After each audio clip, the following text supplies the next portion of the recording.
இலக்கிய சீரியலில் நாளைக்கு எபிசோடில் என்னென்ன மாதிரியான அட்டகாசமான மற்றும் சுவாரஸ்யமான விஷயங்கள்லாம் நடக்க போகுது அப்படின்றத பற்றி தாங்க நாம் இப்போது இந்த வீடியோவில் பார்க்க போகிறோம்.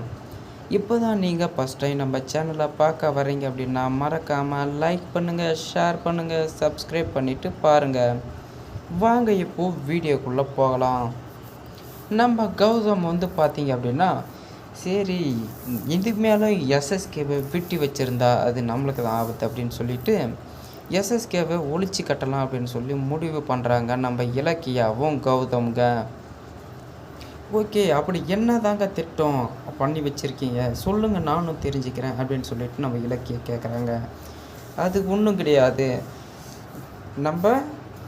நான் பண்ணுறதை மட்டும் பாரு என்ன நடக்குது அப்படின்னு சொல்லிட்டு ஒரு சிம் கார்டை எடுத்து காட்டுறாங்க. என்னங்க இது சிம் கார்டு, எஸ்எஸ்கேக்கு இதில் தான் ஃபோனை போட்டு பிளாக்மெயில் பண்ண போகிறோம் அப்படின்னு சொல்கிறாங்க. என்னங்க சொல்கிறீங்க, சிம் கார்டு உங்கள் பேரில் இருந்தாக்க நீங்கள் மாட்டிக்க மாட்டீங்களா, அப்புறம் எதுக்காக இந்த சிம் கார்டில் பேசுகிறீங்க அப்படின்னு சொல்லும் பொழுது அதை கூட யோசிக்க மாட்டேனா நான், இந்த சிம் கார்ட்லேருந்து நான் கால் பண்ணால் அவன் என்ன ஆப் வச்சுருந்தாலும் என்ன அவனால் பிடிக்கவே முடியாது, அந்த மாதிரியான ஒரு நம்பர் தான் இது, நீ அதை பற்றி கவலையப்படாத, இதுக்கும் வழி வச்சுருக்கேன் அப்படின்னு சொல்லிட்டு எஸ்எஸ்கேக்கு கௌதம் கால் பண்ணுறாருங்க. பண்ணும்பொழுது சீக்கிரம் பண்ணுங்க, எஸ்எஸ்கே தூங்கிட போகிறான் அப்படின்னு சொல்கிறாங்க நம்ம இலக்கியா. அவன் இதுக்கு மேலே நான் ஃபோன் பண்ண பிறகு அவனால் தூங்கவே முடியாது, எப்படி அவன் தூக்கத்தை அவன் தூங்க வச்சிருவனா, இனிமேல் அவனால் தினம் அவன் கஷ்டப்பட தான் போகிறான், என்னால் ஒரு நாள் நிம்மதியாக தூங்க விடவே மாட்டேன், நம்மளுடைய தூக்கத்தை எத்தனை நாள் கெடுத்திருப்பான் அப்படின்னு சொல்லிட்டு கௌதம் சொல்கிறாருங்க. இதை கேட்ட உடனே நம்ம இலக்கியா பயங்கரமான சந்தோஷமாகிடுறாங்க. சரி ஓகே, உடனே கால் பண்ணுங்க அப்படின்னு சொல்லிட்டு எஸ்எஸ்கேக்கு ஃபோன் பண்ணுறாங்க. ஃபோன் பண்ண உடனே யாருமே எதிர்பார்க்காத மாதிரி ஒரு ட்விஸ்ட் என்ன அப்படின்னு பார்த்தீங்கன்னா நம்ம கௌதம் பார்த்தீங்கன்னா அருமையான வாய்ஸில் மிமிக்ரி பண்ணுறாருங்க.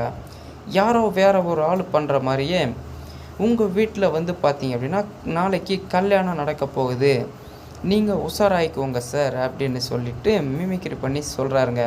இதை கேட்டவுடனே யாரா நீ, என்ன கல்யாணம் நடக்க போகுது, கொஞ்சம் தெளிவாக சொல்லு அப்படின்னு சொல்லி கேட்குறாருங்க. உங்களுடைய நலம் விரும்பி தாங்க நான் ஃபோன் பண்ணியிருக்கேன், உங்கள் கையில் எத்தனை நாள் காசை வாங்கி உங்கள் காசை வச்சு நான் செலவு பண்ணியிருப்பேன், நீங்கள் நல்லா இருந்தால் மட்டும்தாங்க நான் நல்லா இருக்க முடியும், அதனால தாங்க சொல்ல வரேன், என்னடா கல்யாணம் நடக்க போகுது அப்படி தெளிவாக சொல்லு அப்படின்னு சொல்லி கேட்கும்பொழுது என்னங்க ஒரு முட்டாள் மாதிரி இருக்கீங்களே, இவ்வளோ பெரிய தொழிலதிபராக இருந்தோம் உங்கள் வீட்டில் ஐடி ரைடு நடக்க போகுதுங்க அப்படின்னு சொல்லிட்டு ஃபோனை கட் பண்ணிடுறாங்க. இதுக்கப்புறம் என்ன நடக்க போகுதுன்றதை அடுத்த வீடியோவில் பார்ப்போம்.